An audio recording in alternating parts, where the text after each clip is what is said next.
నమస్తే, welcome to JP news. ఆల్తూరుపాడుకు చెందిన పాదిరెడ్డి దశరథ రామరెడ్డి గారితో జేపీ న్యూస్ ముఖాముఖి. సార్ నమస్తే. సార్ నమస్కారం. ఎలా ఉన్నారు సార్? మీరు బాగున్నాం.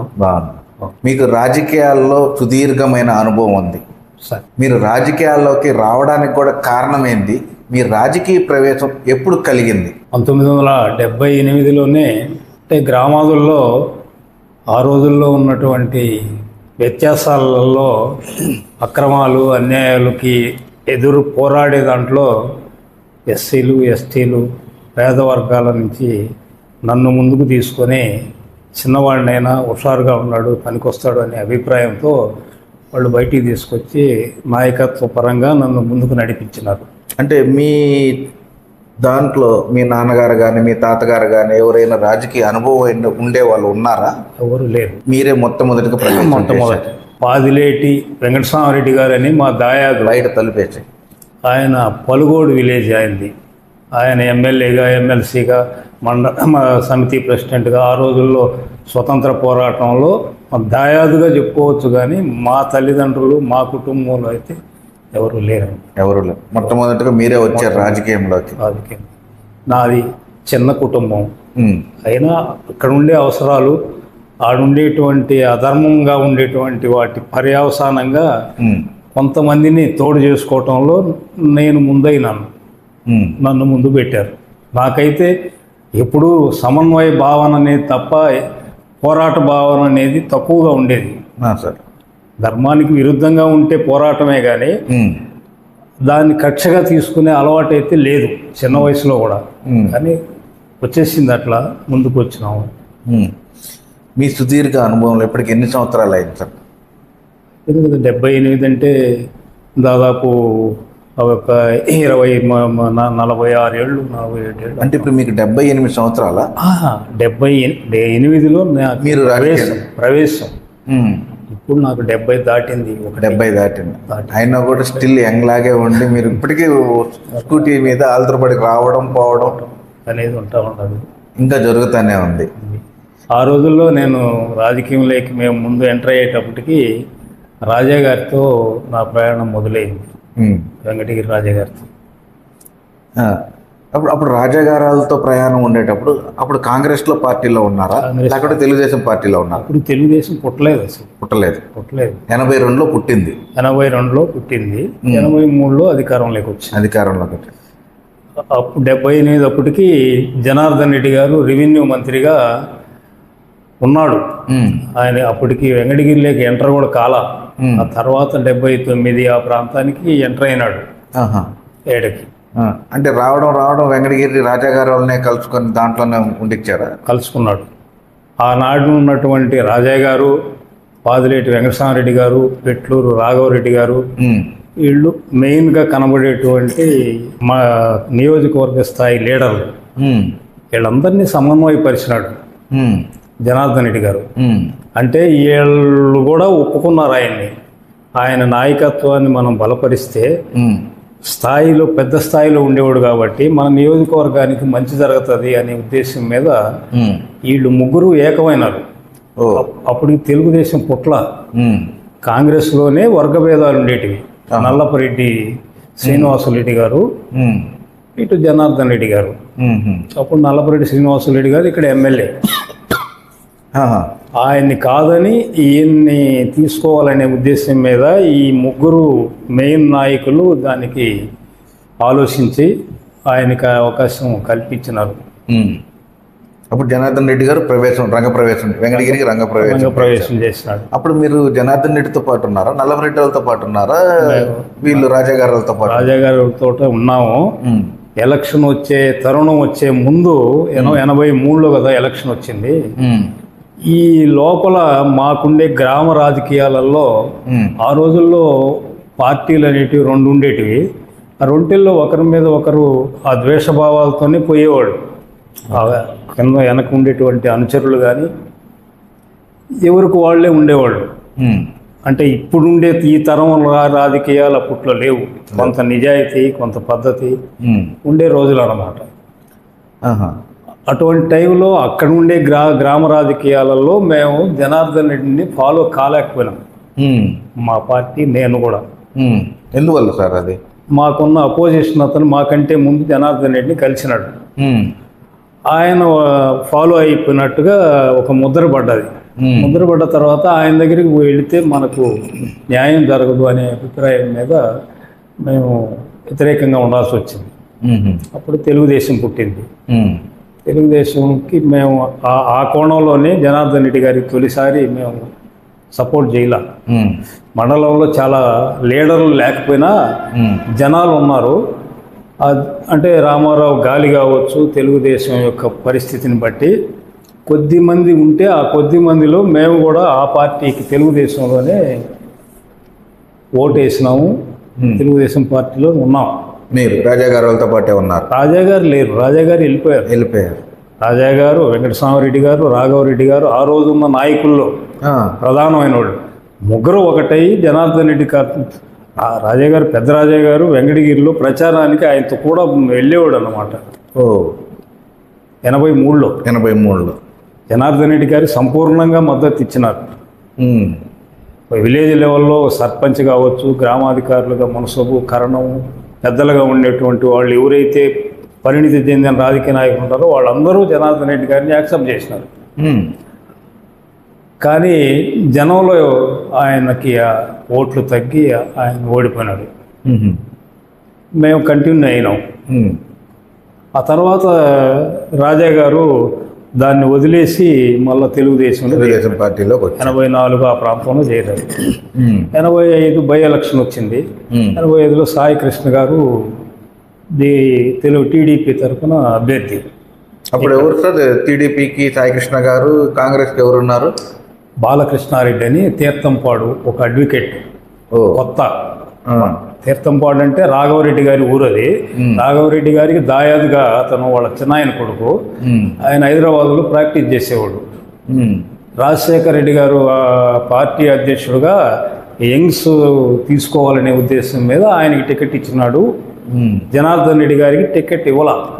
జనార్దన్ రెడ్డి గారి కోరికలో ఉన్నాడు, ఈ కాన్స్టిట్యున్సీ నేను ఓడిపోయినా మళ్ళీ చేయాలని.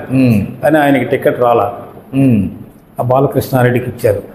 సాయి కృష్ణ మీద పోటీ చేశాడు. ఓడిపోయినాడు. చాలా ఎక్కువ మైనారిటీతో ఓడిపోయినాడు. అప్పుడే ఫస్ట్ 38,000 మెజారిటీతో గెలిచారని చెప్పి టాక్.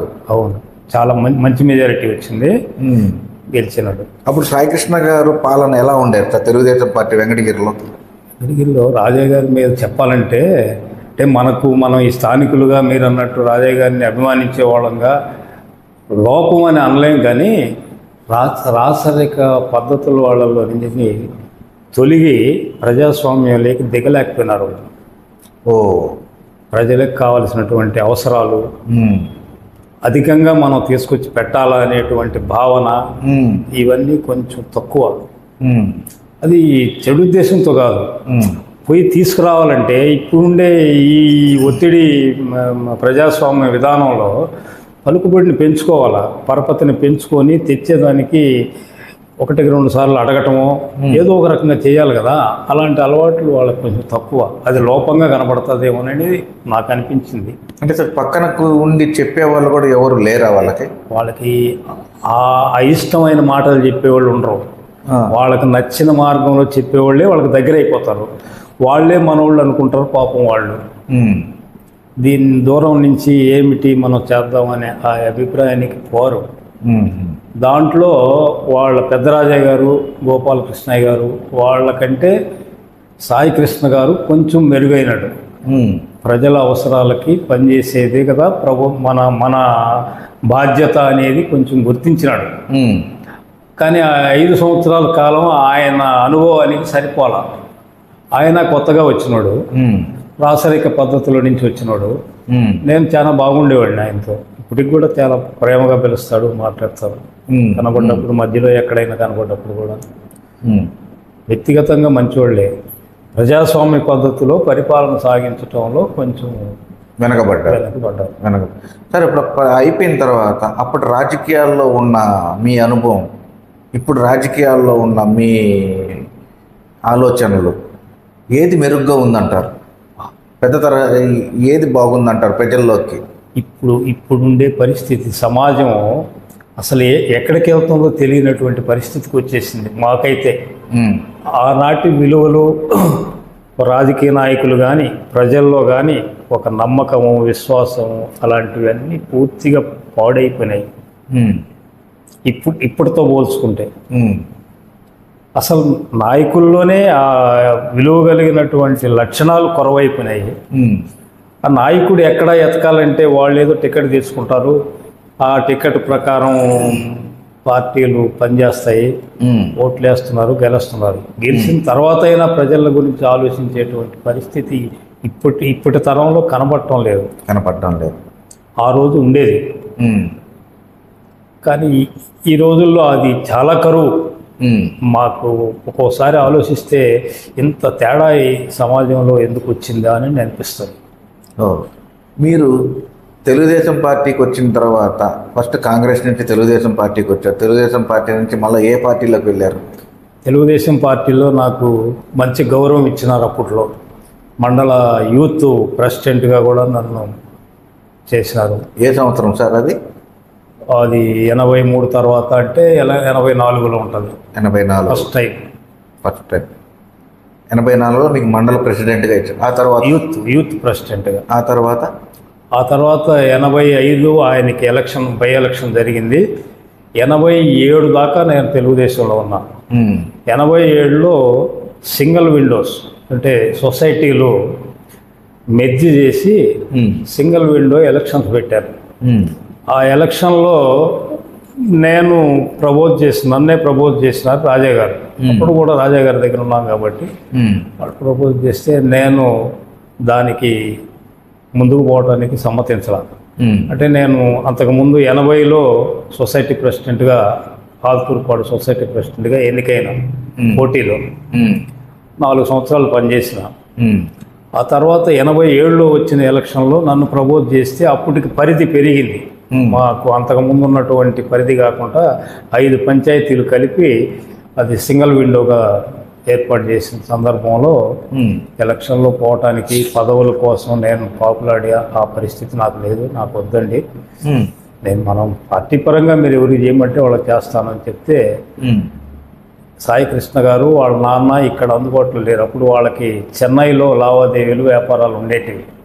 అక్కడికి వెళ్ళి ఉన్నారు వాళ్ళు. రాంప్రసాద్ గారు ఇక్కడ మేము మాట్లాడుకునే వాళ్ళల్లో ఆయన ఉండేవాడు. ఆయన ఖచ్చితంగా నువ్వైతేనే మనం గెలుస్తాము, లేకపోతే పోతుంది ఇది, నువ్వు ఉండు. పాపము వాళ్ళ గురించి అనుకుంటే ఒక్కోసారి వీళ్ళు ఎందుకు ఇట్లా మాట్లాడినారా అని కూడా అనిపిస్తుంది.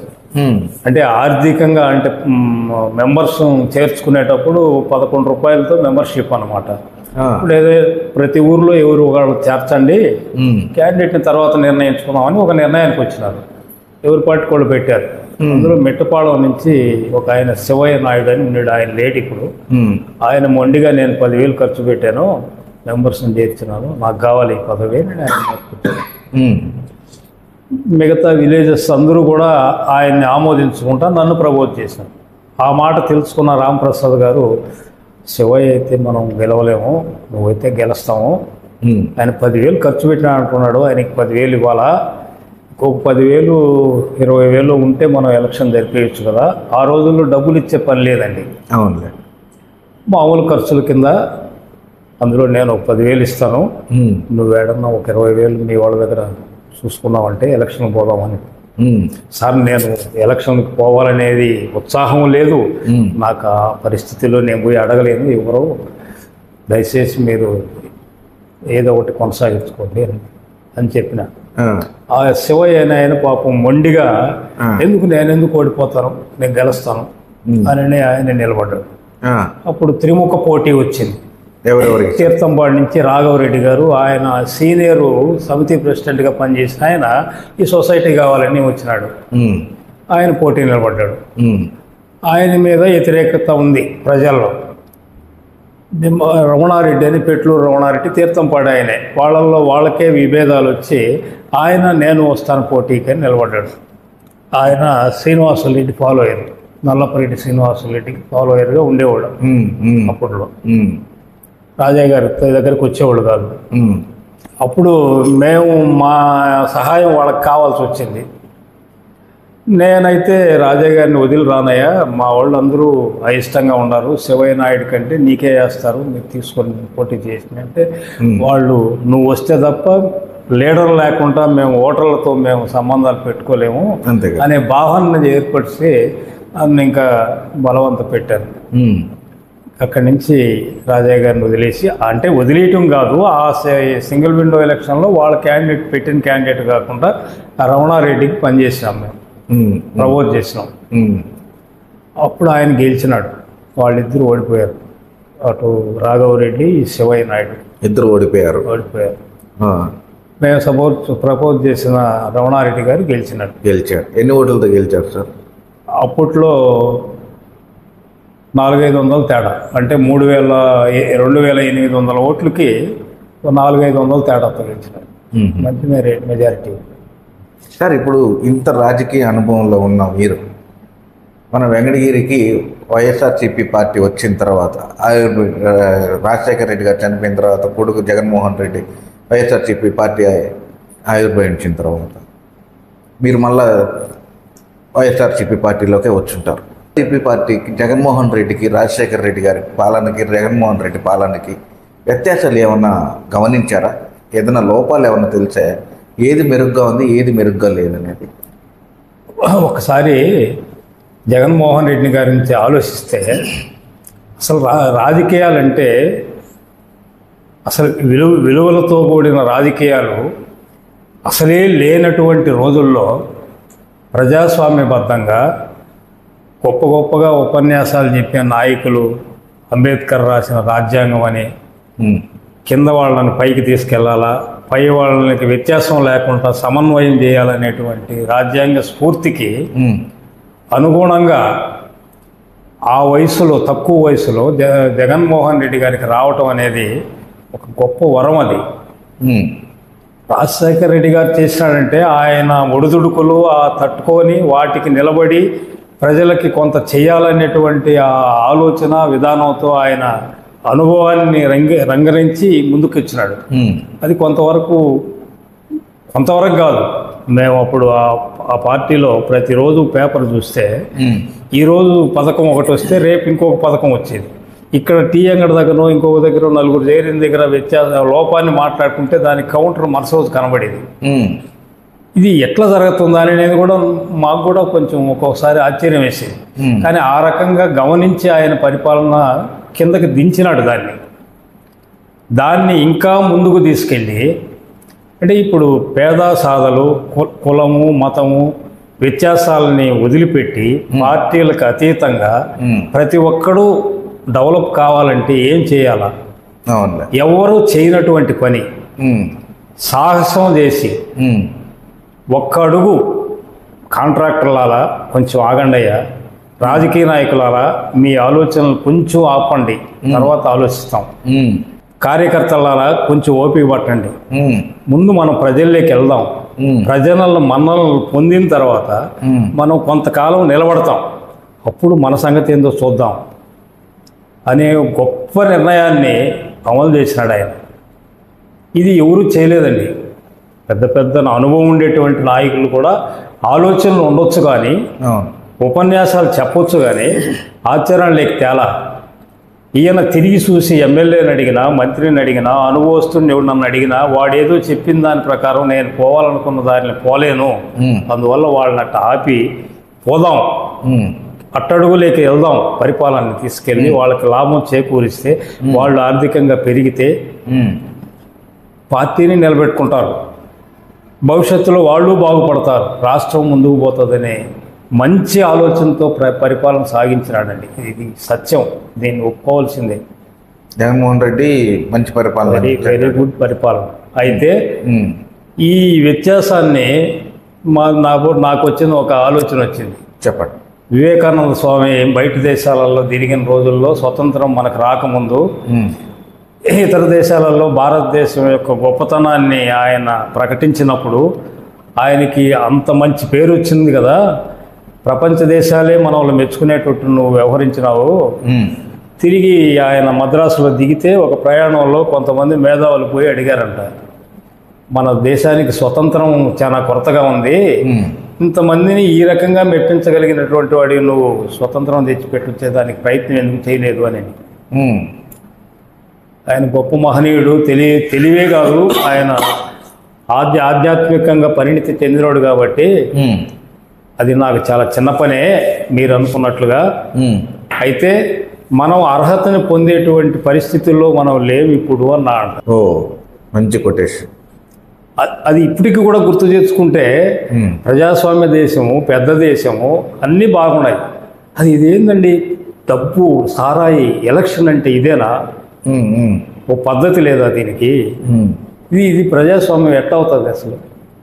ఆ మహనీయుడు చెప్పిన మాట విలువతో కూడింది కదా. ప్రజాస్వామ్యం 5 ఏళ్లకు ఒకసారి పరిపాలనలో సక్రమంగా లేకపోతే నాయకుడిని మార్చే అధికారం ఏళ్ళకి వచ్చింది. అలా పోతుందా? లేదు. ఇప్పుడు ఇది ఎవరి దగ్గర లోపం అంటారు? ఇట్లా ప్రజల దగ్గర లోపం అంటారా, రాజకీయ నాయకుల దగ్గర లోపం అంటారా, వచ్చిన ప్రవేశపెట్టిన ఎమ్మెల్యేలు, ఎంపీలు, ముఖ్యమంత్రుల దగ్గర లోపం అంటారా? మొదటిది రాజకీయ నాయకుల్లో లోపం. కానీ వాళ్ళ ఆశయాలను చెప్పుకొని ఈనే పరిస్థితి ప్రజల్లో లేదన్న తర్వాత వాళ్ళు ఎక్కడికైనా దిగజారిపోతున్నారు. శాశ్వతం కాదు కదా. ఆ స్థాయికి పోయిన తర్వాత సమాజాన్ని గురించి, సమాజానికి జరిగే మంచిని గురించి ఆలోచించాలి. కానీ నా పదవి కోసము, నా సంపాదన కోసము, నా చుట్టూ ఉన్న వాళ్ళ కోసము నేను ఏమైనా చేస్తాను అనే భావన ఆ స్థాయికి పోయిన తర్వాత మంచిది కాదు కదా. సారాయి ఇస్తే వాడు తాగుతున్నాడు, డబ్బు ఇస్తే వాడు తీసుకుంటున్నాడు, నువ్వు వీకపోతే వాడు తీసుకోడు కదా. మారాలని చెప్పే మనిషి లేడు కదా. ఇప్పుడు జగన్మోహన్ రెడ్డి గారు కిందకి దింపినాడు పరిపాలనా విధానంలో. కిందోడు పైకి రావాలంటే పేద, సాదా, బడుగు వర్గాల వాళ్ళు అందరూ కూడా రావాలంటే చదువుకోవాలా, చదువుకునేదానికి అవకాశం కల్పించాలా. ఆర్థిక స్తోమత ఉంటే చదువుకుంటారు. జబ్బు వచ్చింది, ఆసుపత్రులకు పోయినారు, వేలకు లక్షలు ఖర్చులు పెట్టి స్తోమత లేదు, ప్రభుత్వం తరపున అందిస్తే వాడు సేవ్ అవుతాడు. ఇలాగా ఆయన ప్రవేశపెట్టినటువంటి ప్రతి కార్యక్రమం, ఇప్పుడు ముసలి వాళ్ళకి ఇచ్చే పెన్షన్లు కూడా చాలా ఇళ్లలో ఇబ్బంది పడుతూ ఉన్నారు. రూపాయి వాడు ప్రేమతో ఇచ్చే మనిషి లేడు, ప్రేమతో అన్నం పెట్టే పిల్లలు లేరు. ఇప్పుడు కరువు అయిపోయింది. ఇలాంటి పరిస్థితుల్లో ఒక ఊతకర్రలాగా ప్రభుత్వం తరపున వాళ్ళకి అందించే విధానం కానీ, పెన్షన్లు కానీ నిలబెట్టి అమ్మఒడి కానీ ఇలాంటి పెట్టారంట. చాలా అమోఘమైనట్టు. కొంచెం 10 సంవత్సరాల పాటు కొనసాగితే అట్టడుగోళ్ళు పైకి లేస్తారు. అందరూ బాగుంటారు. అందరూ బాగుండేదానికి సంపన్నులకి మనసు రావటం లేదే, అదే వ్యత్యాసమైంది. చంద్రబాబు నాయుడు గారు సంపన్నులను చూసి సంపన్నులను 10 అనేది ఆయన భావనగా ఉండాలి. చంద్రబాబు నాయుడు మళ్ళీ ఎలక్షన్లో కూడా ఇదే ఇప్పుడు ఉండే కూటమి ప్రభుత్వంలో కూడా అలాగే ప్రవర్తిస్తున్నారు. చెప్పిన మాటకు విలువ లేదు కదండి.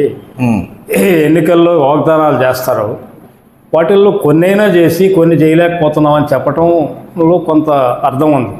ఇన్ని సంవత్సరాల అనుభవం ఉన్న మీకు ప్రభుత్వంలో ఉండే ఆదాయాలు, వనరులు ఏం చేయగలుగుతామనే అవగాహన లేక చెప్పినారా, లేక ఉండే మనం చెప్తే ఓటు వస్తుంది తర్వాత చూద్దామని చెప్పారా? అర్థం కానటువంటి పరిస్థితుల్లో ఆయన ఒక్కొక్క రోజు ఒక్కొక్క రకంగా మాట్లాడుతూ దీన్ని మేము పాత రోజుల్లో వినలేదండి. జనార్దన్ రెడ్డి గారితో ఉన్నాం. తర్వాత ఆయన 89 ఎలక్షన్ వచ్చేటప్పటికి 87లో నేను టీడీపీ వదిలేశాను. 89లో జనార్దన్ రెడ్డి గారు ఇక్కడ ఆయనతో నడిచారు. 7 నుంచి పోటీ చేసినాడు, గెలిచినాడు. హుందాతనమే కాదు, అసలుకి ఈ కాన్స్టిట్యున్సీకి ఏం కావాలి, నేను దగ్గరగా ఉండేవాడిని. ఆ రోజు ఆయనకి వెనకున్న శంకర్ రెడ్డి గారు, పుల్లారెడ్డి గారు అలాంటి వాళ్ళతో చాలా మంది ఉన్నారు. వాళ్ళలో మీరు ఒకరు. వాళ్ళల్లో నేను వెనకుండేవాడిని, నేను ముందోడిని కాదు. జనార్దన్ రెడ్డి గారితో నేను ఎక్కువగా పోయి ముందుగా మాట్లాడేవాడిని కాదు. ఎక్కడో ఒక సందర్భంలో అంటే ఆయన్ని కూడా గుర్తుపెట్టుకొని ఆయన మాట్లాడేవాడు. ఇప్పుడు ఒక యాక్షన్ ప్లాన్ తయారు చేయమన్నాడు. ఈ వెంకటగిరికి మనం శాశ్వతంగా ఏమేమి చేయాలని నాకు మా వాళ్ళల్లో లోపం అనే నాకు అనిపించింది. అప్పుడు యాక్టివ్గా పనిచేసి మనకు కావలసినటువంటివి ఆయన ఉండే స్థాయిలో ఉండే పరపతిని వాడుకుని మనం ముందుకు పోవాలనే ఆలోచన ఏళ్లలో మందగిచ్చిండింది లోకల్ లీడర్లలో. నేను శంకరెడ్డి గారిని కూడా అడిగేవాడిని ఆయన బాగుండే రోజుల్లో, అసలు ఏంది మీ అభిప్రాయం, జనార్దన్ రెడ్డి గారి దగ్గర శాసించినట్టు మనం తెచ్చుకోవాల్సింది బానిచ్చి అడుక్కుంటారా, అంటే కొంతమంది అంటుండేవాళ్ళు ఆయన పోతే కాగితాలు ఎత్తకపోతే ఆయన ఇసురు కొట్టినాడు కసిరినాడే. ఆయన కసరటానికి కారణం అది కాదు. వాస్తవమైనటివి 10 మందికి ఉపయోగపడేటివి కావలసిన వాటికి పోనిచ్చి పనికి మాలినటివి ఎత్తుకొని వస్తున్నారనేది ఆయన భావన.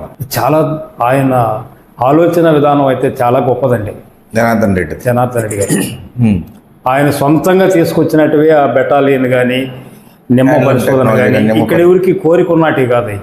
ప్రతి ఊరికి లింక్ రోడ్లు ఎక్కడెక్కడ మట్టి రోడ్లు ఉన్నట్టువో వాటిని ఫ్లడ్ కింద ఎక్కడో సముద్ర తీర ప్రాంతంలో వచ్చిన గ్రాంట్ ని డైవర్ట్ చేసి మాకు ఇచ్చిన రోడ్డు కూడా ఆల్తుర్పాడు, యాతలూరు, సంగనపల్లి ఇలాంటి కొత్తగా మట్టి రోడ్లని R&B తీసుకొని తారు రోడ్డుగా తయారు చేసినటువంటి పద్ధతిని ఏర్పాటు చేసినాడు. జనార్దన్ రెడ్డి అయిపోయిన తర్వాత రాజలక్ష్మి గారికి కొంత పరిచయం చేయాలని చెప్పేసి ఆమెని ఎమ్మెల్యేగా ఈ కాన్స్టిట్యున్సీకి వెంకటగిరికి పరిచయం చేశాడు. రాజలక్ష్మికి జనార్దన్ రెడ్డికి మధ్య ఉన్న వ్యత్యాసాలు ఏమైనా గమనించారా మీరు? ఆమె పరిపాలన ఎలా ఉండేది, ఈయన పరిపాలన ఎలా ఉండేది? చాలా వ్యత్యాసం ఉంది. కానీ బ్యాక్గ్రౌండ్ ఆయన ఉన్నాడు కాబట్టి వెనక చేరి ఆయన దాన్ని సవరించుకుంటా వచ్చేవాడు. ఆమెకి అంత అనుభవం లేదు, లోతుకు దిగి పోలేదు.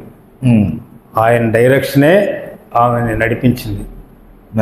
ప్లస్ రాజశేఖర రెడ్డి పరిపాలనలో ఏమి కావాలనో అడిగినట్టు కాదు, అడగనాటివి కూడా కిందకు వచ్చినాయి. ఇందిరమ్మ గ్రామాలు అని పేరు పెట్టి 1 phase 2 phase 3 phaseలుగా ఆ ఊరికి ఏమేమి కావాలనో మౌలిక వసతులు అవన్నీ ఏర్పాటు చేయమని ఆయన పథకం పెట్టాడు. ఆ పథకంలో ఆల్రెడీ అన్నీ వచ్చేసినాయి. ఇక అడిషనల్గా అవసరమైనటివి ఏమైనా ఉంటే వెనక నుంచి ఆయనే చెప్పేవాడు. మన సమ్మర్ స్టోరేజీ కూడా శాశ్వతంగా ఉండాలా అనేది ఆయన టైంలో ఆయన అడిగితే ఆ రోజుల్లో వీళ్ళు ఇచ్చిన యాక్షన్ ప్లాన్లో తెలుగు గంగ అప్పటికి రన్నింగ్ లేక రాలా. కాళహస్తి స్వర్ణముఖిలో వాటర్ బాగా దొరుకుతాయి, అక్కడ బోర్లు వేసి అక్కడి నుంచి పైప్ లైన్ ద్వారాగా వెంకటగిరికి వాటర్ కావాలని అడిగారు. అది అమలులోకి రాలేదు. అంతలోనే ఆయన ముఖ్యమంత్రి పదవి పోవటము ఇవి ఆ టైం సరిపోలే ఆయనకి, అది వదిలేసినారు. ఆ తర్వాత అది మనసులో పెట్టుకొని ఈ తెలుగు గంగ వచ్చిన పారుదలలో ఉండేటప్పుడు ఇది సమ్మర్ స్టోరేజ్ని శాంక్షన్ చేయించినారు. ఎప్పటి నుంచో 2 సార్లు 3 సార్లు శంకుస్థాపనలు చేసి వదిలేసిన వాకాడు బ్యారేజీని కూడా రాజశేఖర రెడ్డి గారి టైంలో ఆయన పబ్లిక్ మీటింగ్లోనే చెప్పాడు. రాజశేఖర రెడ్డి గుండె ఇది చెరువా సముద్రమా నాకు అర్థం కాలేదు, ఏది అడిగినా ఏమి లెక్క లేకుండా తీసుకొని ముందుకెళ్తున్నాడు, ఒక్క మాటే చెప్పాను దీనికి ఇస్తున్నానన్న పద చేస్తారు పని అని చెప్పి వచ్చి శంకుస్థాపన చేస్తున్నాడు. రాజశేఖర రెడ్డి గారిని ఆ సమక్షంలోనే ఈయనే పొగిడినాడు. అంటే ఈయనకున్నటువంటి ఆలోచన భావాలని ఆయన అంత సులువుగా తీసుకొని ఇంప్లిమెంట్లోకి తెచ్చినాడు అనేది ఈయన కూడా ఒప్పుకున్నాడు. ఇప్పుడు తండ్రికి కొడుకుకి వ్యత్యాసం ఏంటి సార్? ఇప్పుడు అటు రాజశేఖర రెడ్డి కొడుకుకి కానీ జగన్మోహన్ రెడ్డితో జనార్దన్ రెడ్డి రామ్కుమార్ రెడ్డితో ఉన్న కొడుకుల వ్యత్యాసాలు ఏంటి? అది ఒక మాటలో చెప్పలేము. రాజశేఖర రెడ్డి గారికి తో కూడా జగన్మోహన్ రెడ్డి గారు కూడా లేడు. లేకపోయినా ఆయన వెనక చేరి ఆలోచించినాడా, లేకపోతే ఆయన లేకుండా పోయిన తర్వాత ప్రజల్లోకి దిగినాడా అనేది చూస్తే ఆశయాలను తీసుకున్నప్పుడు ఆయనకంటే అడుగు ముందుకేయాలనే ఆలోచనతోనే ముందుకు వచ్చినాడు ఆయన. రామ్కుమార్ రెడ్డి గారికి కూడా ఉంది వాళ్ళ నాయనలాగా ఉండాలని. అలా నేను ఎట్టవుతాను అంటాడు. జనార్దన్ రెడ్డి గారి లాగా నన్ను అవమని మీరు అంటున్నారు కదా, మాతో కూడా మాట్లాడేటప్పుడు అంటాడు, అరే నేను ఎట్టవుతానయ్యా ఆయనలాగాను. ఒక మాజీ ముఖ్యమంత్రి కొడుకుగా ఉండి అనుభవం లేని వ్యక్తిగా వచ్చాడా, లేకుంటే ఇక్కడ ఉండి అవగాహన తెలుసుకోలేకపోతున్నాడా? అనుభవం లేకనే. ఆయనతో ఉండినా ఆయన రాజకీయ వ్యవహారాలలో ఈయనకి అంత దగ్గరగా లేడు, చాలా తక్కువగా ఉన్నట్టుగా మాకు అనిపిస్తూ ఉంది. కింద స్థాయి జనంలో వాళ్ళ మనస్తత్వాలు, భావాలు, వాళ్ళ భాష అవన్నీ కూడా కొంచెం అర్థం చేసుకోవటంలో ఆయనకి టైము ఇప్పుడు దాదాపు 12 సంవత్సరాలు అయిపోయింది ఆయన రాజకీయ ప్రవేశం చేసి. వచ్చిన తర్వాత వేసే ప్రతి అడుగు ఆయన అదృష్టమా దురదృష్టమా అని అనకూడదు కానీ కలిసి రాలా. బీజేపీలో ఉన్నాడు, ఆ తర్వాత కాంగ్రెస్లో ఉన్నాడు. కాంగ్రెస్లో నుంచే పోటీ చేసినాడు, వదిలేసినాడు. కారణం ఏంటంటే అప్పటికి ఈయన జనార్దన్ రెడ్డి గారు రాజ్యసభ సభ్యుడుగా అనారోగ్యంతో ఉన్నాడు.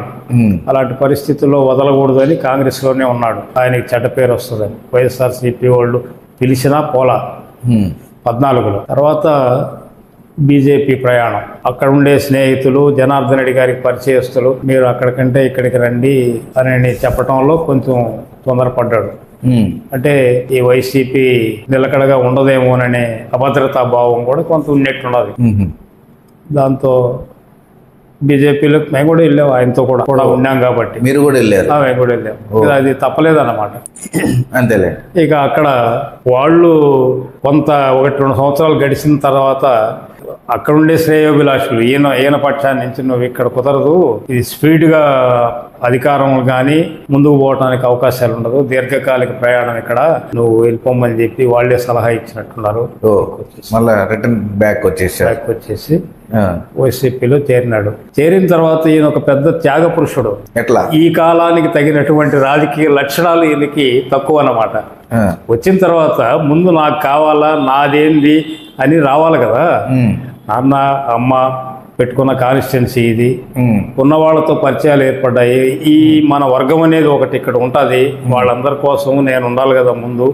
ముందు నేను నా సీటుని తెచ్చుకోవటమో లేకుంటే నా పెత్తనం ముందుకు తీసుకోవాలనే కోరిక రావాలి కదా. అది రాకపోగా జగన్మోహన్ రెడ్డి గారికి బదలాయించినాడు. పార్టీ అధ్యక్షుడిగా మీ పార్టీలోకి నేను వచ్చినాను, మీరేం చెప్తే దాన్ని అనుసరిస్తాను, అది నేను ఏం చేయమంటే అది చేస్తానని వాళ్ళకి ఫ్రీడమ్ వచ్చింది. వెంకటగిరి కాన్స్టిట్యున్సీ నువ్వు పరిమితి వద్దు, నువ్వు మొత్తంలో జనార్దన్ రెడ్డి గారి యొక్క పరిచయాలు ఎక్కడెక్కడైతే వాళ్ళకి ఉన్నాయో అవన్నీ కూడా నువ్వు చూడు, ఈ దపాకి నేను టికెట్ వేరే వాళ్ళకి ఇవ్వాల్సి వస్తుందని ఆయన చెప్పేసినట్టున్నాడు. అంటే మాతో ఆ మాట చెప్పకపోయినా మాకు అర్థమైంది. అప్పుడు రామకుమార్ రెడ్డి ఎంటర్ అయ్యాడు, రామనారాయణ రెడ్డి ఎంటర్ అయ్యాడు. లేకపోతే కాన్స్టిట్యున్సీకి ఆయన సంబంధం లేదు కదండి. ఇక్కడ ఉన్న వాళ్ళల్లో రాజా గారు కూడా ఆ పార్టీలోనే ఉన్నాడు, ఈయన ఆ పార్టీలో ఉన్నాడు, ఇచ్చి ఉండాలి. అంటే ఒక రకంగా కూడా లెక్క వేసుకోవాలన్నా కూడా ఈయనకి ఎమ్మెల్యే టికెట్ ఇస్తే కూడా గెలవడనే భావం వచ్చుంటది ఆయనకి. లేదు, అప్పట్లో వచ్చి ఉండదు జగన్మోహన్ రెడ్డి గారికి. ఆయన యొక్క అవసరం చెప్పినారు. 14లో మనమే కొంతమందిని పోగొట్టుకున్నందువల్ల వెనకబడ్డాము, ఇప్పుడు ఎవరైనా సరే వచ్చిన వాళ్ళని వాడుకొని ముందుకు తీసుకోవాలా అని జిల్లా పెద్దలు జిల్లా నాయకులు అందరూ కలిపి ఆనవాళ్ళకు ఒక గ్రూప్ ఉంది కదా, వాళ్ళని తీసుకుంటే 2-3 కాన్స్టిట్యున్సీల్లో మనకు లాభం కలుగుతుందనే సలహా మేరకు ఆయనకి ప్లేస్ ఇంకెక్కడా లేదు. ఆత్మకూరులో వాళ్ళకి సన్నిహితంగా ఉండే విక్రమరెడ్డి గారు, అక్కడున్న గౌతమ్ రెడ్డి గారు, మేకపాటి వాళ్ళు వాళ్ళు ఇది కనబడ్డది. రాము వచ్చినాడు కదా, రాము చెప్తే వింటాడు కదా అనే దాని మీద పోయినారే కానీ పడిపోతాడు అనేది ఆలోచన ఏం రాలేదు. సమన్వయకర్తగా ఉండి 3 సంవత్సరాలు సమన్వయకర్తగా ఇక్కడ ఉన్నారు వెంకటగిరిలో. వైఎస్ఆర్సీపీ పార్టీకి ప్రతి ఒక్క దానికి పాల్గొంటూ వచ్చాడు. మరి ఎందుకు వెంకటగిరి నియోజకవర్గం ఓడిపోవాల్సి వచ్చింది సార్? 3 సంవత్సరాలు లేడు సమన్వయకర్తగా. 2 సంవత్సరాల 3 నెలలు ఆనం రామనారాయణ రెడ్డి ఇక్కడ ఎమ్మెల్యేగా ఉన్నాడు. ఆయన వెళ్ళిన 2 సంవత్సరాల 3 నెలల తర్వాత ఈయన సమన్వయకర్త బాధ్యతలుగా ఇతను వ్యవహరించారు. సరే అండి, ఎలక్షన్ 3 వచ్చేటప్పుడు ముందు 1 సంవత్సరమే దాదాపుగా కనబడ్డది. ఆయనకి ఇవ్వటంలో కూడా కొంచెం లేటుగానే ఇచ్చినట్టున్నారు. అది సరిపోలే ఆయనకి ఆ టైం. అది పూర్తి అధికారం కాదు, దీంట్లో ఒడిదుడుగ్గా మనం ఏదంటే అది చేయకూడదు అనే భావన ఏదో కొంత ఉన్నట్టుంది. జగన్మోహన్ రెడ్డి లాగా పార్టీ పటిష్టమైన తర్వాత మనం మెరుగైన పద్ధతిలో అందరికీ సహాయపడదాం అని ఎట్లా అనుకున్నాడు, ఈయన కూడా నాకు ఒక స్థిరత్వం ఏర్పడ్డ తర్వాత చేయదగిన దాన్ని నేను ఒక ప్లాన్ ప్రకారం చేయాలనే ఆలోచన అయితే ఉండింది. ఆ తక్కువ టైంలో వాళ్ళని పోయి అడుక్కొని ఏదో నాకు ఇది కావాలి అది కావాలని డిమాండ్ చేసి తీసుకురావాలనే ఆలోచన లేక పోలా. చేయకూడదని కాదు, చేయాలనేది ఉంది. ఆ ఉన్నంతలో ఇప్పుడు నగరవనం అనేది ఒకటి ప్రపోజల్ పెట్టాడు, అప్పుడు పెట్టింది ఆయన ఆలోచన. సెంట్రల్ లైటింగ్ ఈ కొద్ది దూరం వేసినారు, అది కాదు మెయిన్ పెట్టాలనేది పెట్టే ఆ డబ్బులు తీసుకొచ్చి పెట్టించాడు. వెంకటగిరి ప్రజల కోరిక జాతరని రాష్ట్ర పండుగగా చేయాలనేది ఎప్పటి నుంచో ఉంది, అది జరగటం లేదు అనేది ఒకటి వినపడ్డది. దానికి పర్మిషన్ ఇప్పించినాడు. అలాగే మాకు మెయిన్ అది ఆల్తూర్పాడు ఒక రిజర్వాయర్ చేసి దాన్ని కాళహస్తి దాకా నీళ్లు తీసుకెళ్లాలనేది తెలుగుదేశం గవర్నమెంట్ లోనే శాంక్షన్ అది. దానికి ఒక కాంట్రాక్టర్ అప్పుడు వచ్చినాడు, కొంత పని చేసినాడు. తర్వాత ఈ జగన్మోహన్ రెడ్డి గారి ప్రభుత్వంలో ఈ రివర్స్ టెండరింగ్ అనే విధానంలో అది మళ్ళా వేరే కాంట్రాక్టర్కి వెళ్ళింది. అప్పుడున్న రామనారాయణ రెడ్డి గారు ఆ కాంట్రాక్ట్ వాళ్ళకు ఉండేటువంటి లావాదేవీలు సరిగా మాకు బయటికి తెలిసిన విషయం కుదరలేదని వాళ్ళ పని చేయలేదని మాకు కనబడ్డది. లావాదేవీల సంగతి వాళ్ళ లోపల విషయం, పని చేయనీలా, ఆగిపోయింది. అలాంటి దాన్ని బహిరంగ మీటింగ్ లోనే శాంక్షన్ నేను ఒప్పుకుంటున్నాను, ఆ పనిని తిరిగి పునఃప్రారంభించండి అని మంజూరు చేయించినాడు. దాదాపు 1,00,000 ఎకరాలకి పారుదల వచ్చే స్కీమ్ అది. అంటే ఈ తెలుగు గంగకు మినహాయించి పారుదల లేనటువంటి ప్రాంతం అంతా కూడా నీళ్ళు వస్తాయి. అలాంటి దాన్ని మూలబడిపోయిన దాన్ని తీసుకొచ్చి రన్నింగ్లోకి తీసుకొచ్చి శాంక్షన్ చేయించినాడు. ఇప్పుడు రామనారాయణ రెడ్డికి, రామ్ కుమార్ రెడ్డికి వీళ్ళిద్దరిలో ఎవరు ప్రజల్లో బాగా ఇమిడిపోయారని అంటారు? ఘాటాలు తీరిన రాజకీయ నాయకుడు కాబట్టి రామనారాయణ రెడ్డి గారు ఏ మనుషులు పల్లెల్లో వాళ్ళకి ఏం చెప్పాలో, టౌన్లో వాళ్ళకి ఏం చెప్పాలో, ఏ మనిషి వస్తే వాటితో ఏ రకంగా మాట్లాడాలో ఆ విద్యలన్నీ వాళ్ళకి ఉన్నాయి. అందువల్ల వాళ్ళు అంటే ఈయన కూడా సుదీర్ఘ రాజకీయ పాలనలో ముఖ్యమంత్రి కొడుకుగా ఉండేటప్పుడు అప్పుడు దాదాపు 30 సంవత్సరాల రాజకీయ నాయకుడే అనుకోవాలి కదా. అనుకునేదానికే లేదు.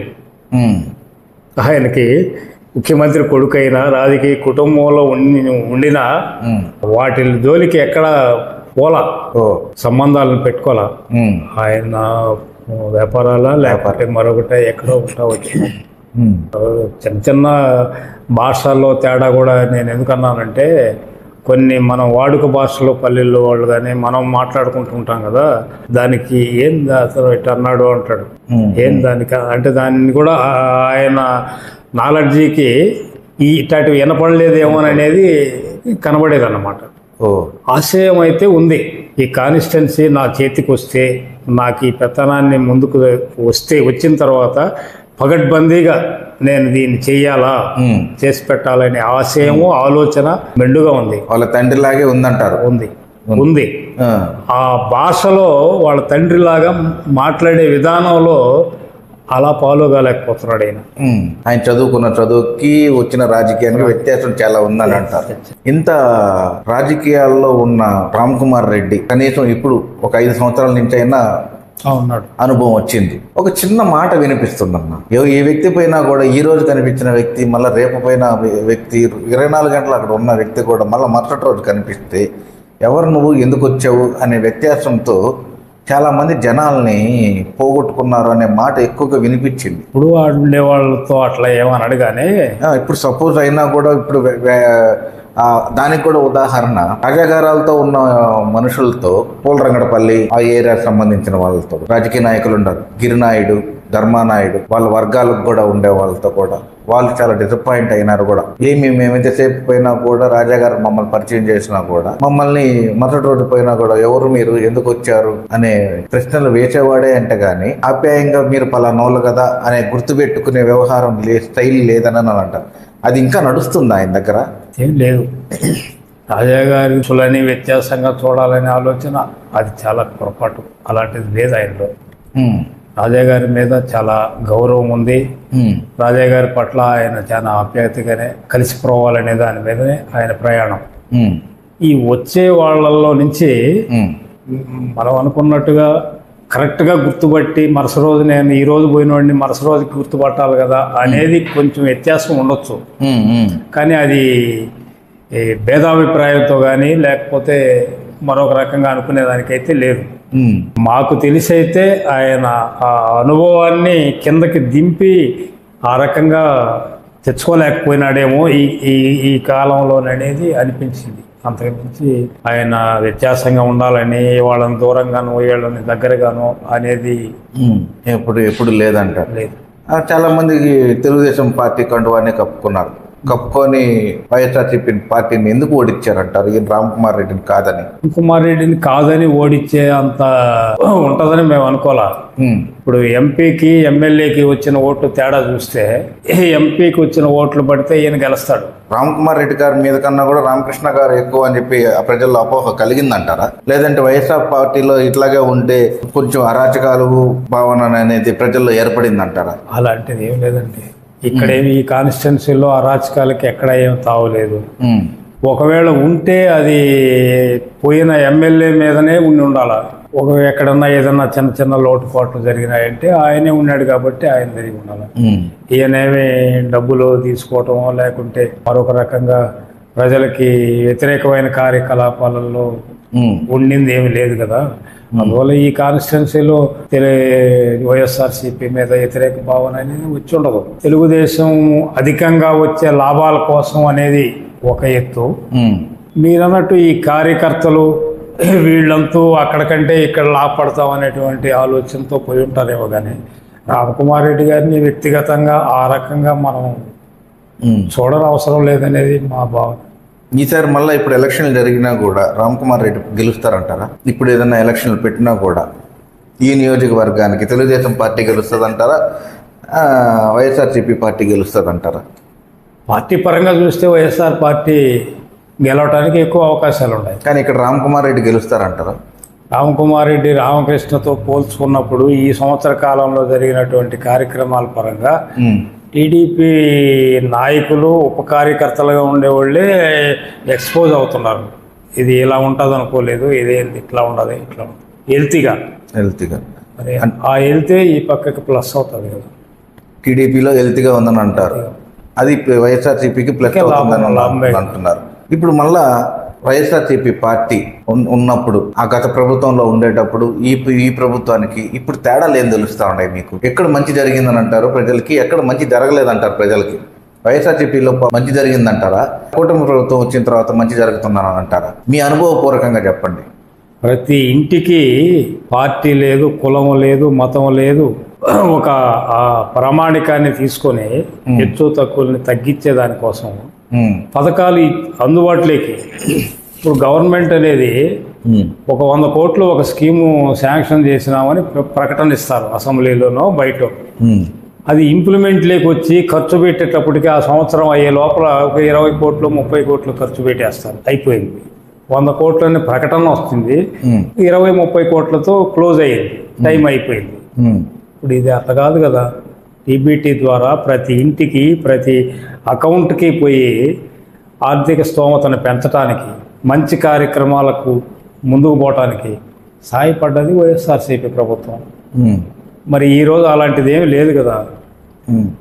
అలాంటిది చూసి అంతకంటే నేను అదనంగా ఇస్తా అన్న చంద్రబాబు మాటలతో ఓటేసిన వాళ్ళు కూడా అరే అది ఎప్పుడు కనబడలేదు, ఉన్నదే పోయింది, అది రాలేదు అని నిరుత్సాహంతో ఎరగబడి మాట్లాడుకుంటూ ఉంటారు. అంటే ఇప్పుడు వస్తున్న ప్రచారాలతో వైఎస్ఆర్సీపీ పార్టీలో మొత్తం డబ్బులంతా ఖాళీ చేసేసారు, ఖజానాలకు డబ్బులు ఏమీ లేవు, మనం ముందుకెళ్ళాలంటే దాన్ని కూటమి ప్రభుత్వంతో ఏర్పరచుకున్నాము, పైనుంచి మనకు ఫండ్స్ వస్తున్నాయి, దానివల్ల ముందుకు సాగిస్తున్నాను నేను అని అంటారు.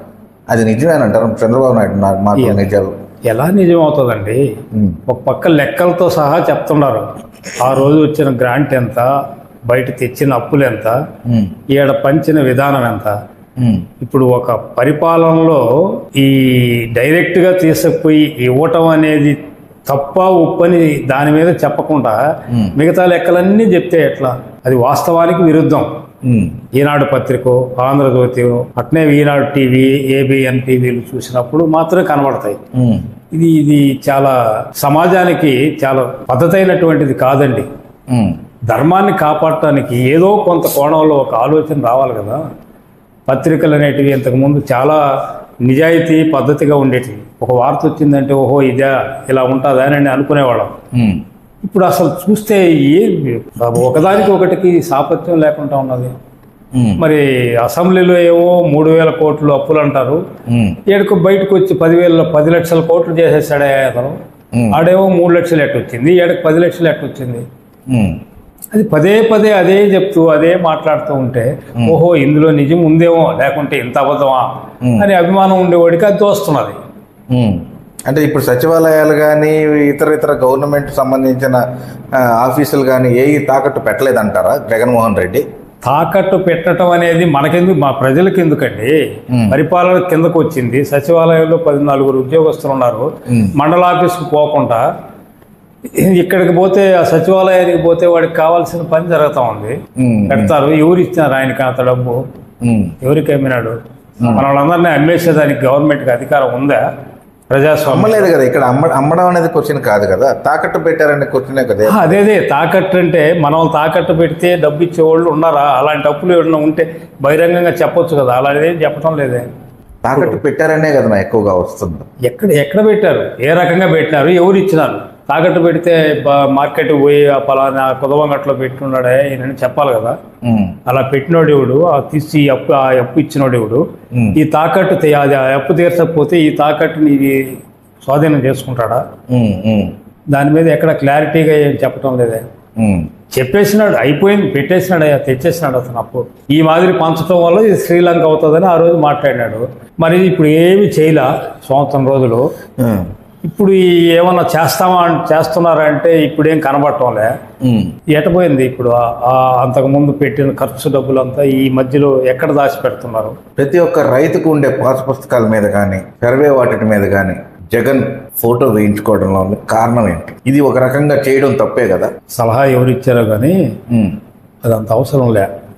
వేయించుకోవటం అనేది ప్రతి రైతు కూడా నా ఆస్తికి నాకు ఇచ్చే హక్కుని కల్పించేదానికి నీ ఫోటో ఎందుకని అనుకోవటంలో కరెక్టే. అది చేసి ఉండకూడదు. కానీ చేసినంత మాత్రాన రైతుకు వచ్చినటువంటి నష్టం అయితే ఏమి లేదనేది మరొక పక్కన కనబడతా ఉంది. కనపడినా కూడా వాళ్ళు జీర్ణించుకోలేరు కదా. కరెక్టే. గవర్నమెంట్ వాటి తాకట్టు పెట్టేస్తున్నారు. ఇప్పుడు మన పొలాలు కూడా ఎక్కడ తాకట్టు పెట్టేస్తాడో ఆయన ఫోటో వేసుకొని అనే ఆలోచనలో అపోహలో ఉండిపోయారు కదా. దానికి మీరేమంటారు? అపోహలు ఉండిపోవటం అంటే భేదాన్ని ఎతికేటప్పుడు కనబడే తప్పుల్లో అది కూడా తప్పుగా కనబడుతుంది. దానివల్ల ప్రమాదం అయితే లేదని వాడి మనసుతో ఆలోచించినప్పుడు తెలుస్తుంది. అయినా ఎందుకు ఆయన ఫోటో పెట్టాలా అంటే ప్రతి దాంట్లో పెడుతున్నారు. ప్రతి ముఖ్యమంత్రి వచ్చినప్పుడు ఆయన పబ్లిసిటీ కోసము నేను ఈ దేశాన్ని చెప్పుకునేదానికి వచ్చినటువంటి ఫోటో తప్పది. హక్కుల పరంగా తీసుకునేదానికైతే ఏమి లేదు. కానీ సర్వే రాళ్ల పైన ఎప్పుడు ఎవరు ఇన్ని చరిత్రలలో ఎవరు వాళ్ళ ఫోటోలు వేసుకున్న ముఖ్యమంత్రి రాళ్లపైన వేయలేదే, పాస్బుక్ల మీద పాస్బుక్ మీద వేశారు. సర్వే రాళ్లపై కూడా వేస్తున్నారు ఫోటోలు. రాళ్లపైన లేదనుకుంటాను. ఉంది. రాళ్ళు మాకు రాలేదు. ఎక్కడన్నా చూస్తే రాళ్లపైన ఉన్నాయి. మా దగ్గర ప్రూఫ్ కూడా ఉంది. అది చూసాం కూడా. దాని గురించి కూడా ఒకసారి న్యూస్ కూడా పెట్టాం మనము. అంటే నేను చేసిన పథకం ఇది అని చెప్పుకునేదానికి ఆయన అది ముందుకు రావటం అది చేసి ఉండబడలేదు. ఒక రకంగా అది మంచిదేం కాదు. కానీ దానివల్ల వచ్చిన నష్టం అయితే లేదు. నష్టం చేసి నష్టం జరుగుతుందనే ప్రచారం అయితే తప్పు. కార్యక్రమం చాలా గొప్పదే. ఇంప్లిమెంట్ చేసే విధానంలో అధికారుల దగ్గర సక్రమంగా చేయించుకోలేకపోయినాడు అనేది కూడా ఒకటి లోపం కనబడ్డది. ఇన్ని సంవత్సరాల తర్వాత జరిగే సర్వేని సక్రమైన పద్ధతిలో రైతుకి అన్వయించే విధంగా వాళ్ళు ఇచ్చినటువంటి పాలసీని ఇంప్లిమెంట్ కాల ఈ కింద స్థాయి అధికారులు, వాళ్ళ మీద పర్యవేక్షణ ఉండే అధికారులు కావచ్చు. అది ఆశించినంత ఫలితం ఆ తక్కువ రోజుల్లో జరిగిన దాంట్లో లోపమే కనబడ్డది కానీ మంచిగా లేదు. ఇంకో చిన్న విషయం, ఇప్పటిదాకా మీరు ఈ వెంకటగిరి నియోజకవర్గానికి సంబంధించి ఇంకేమి అభివృద్ధి కార్యక్రమాలు చేస్తే అదేందో మీరు ఏమైనా చెప్పగలుగుతారు? నీటి సమస్య తెలుగుగంగ కాలువల వల్ల కొంతవరకు కవర్ అయింది.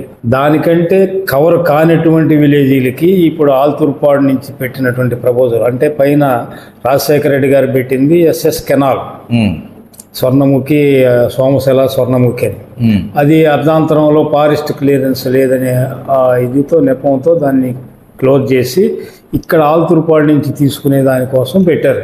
ఇది కొంతవరకు మన కాన్స్టిట్యున్సీకి ఉపయోగపడుతుంది, జరగాల నీటి పరంగా.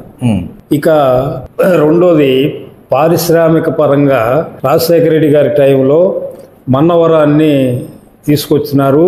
చాలా డెవలప్ అవుతుంది, దగ్గరగా ఉండే టౌన్ వెంకటగిరి కాబట్టి మంచి మెరుగవుతుందని ఆశించినాం.